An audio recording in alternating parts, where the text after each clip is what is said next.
మన యువ నాయకుడు నారా లోకేష్ గారిని ప్రసంగించవలసిందిగా కోరుకుంటున్నాను.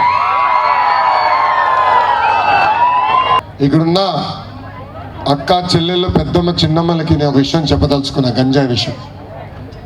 అమ్మ, నేను యువగలం పాదయాత్రలో చంద్రగిరి నియోజకవర్గంలో నడిచినప్పుడు ఒక తల్లి వచ్చి కలిసింది.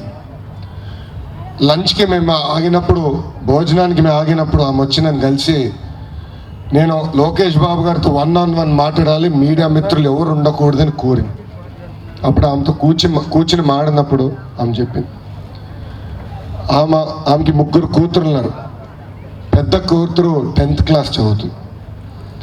ఆ కూతుర్ని గంజాయికి బానిసలు చేసి శారీరకంగా వాడుకున్నారు అక్కడున్న వైకాపా నాయకులు.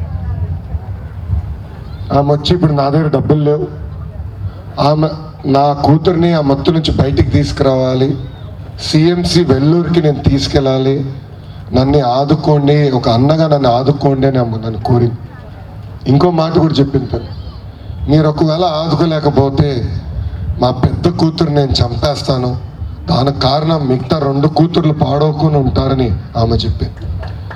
ఇలా ఒక్క కుటుంబాన్ని కలిసింది, లక్షల కుటుంబాలని నాశనం చేస్తుంది ఈ ప్రభుత్వం, లక్షల కుటుంబం. దాని వెనకాల ఒకే ఒక వ్యక్తి తల్లి, ఎమ్మెల్సీ అనంతబాబు. అతను గంజాయి మత్తులో అతని దళిత డ్రైవర్ సుబ్రహ్మణ్యని అతి కిరాతకంగా కొట్టి చంపేసి శవాన్ని డోర్ డెలివరీ చేశాడు.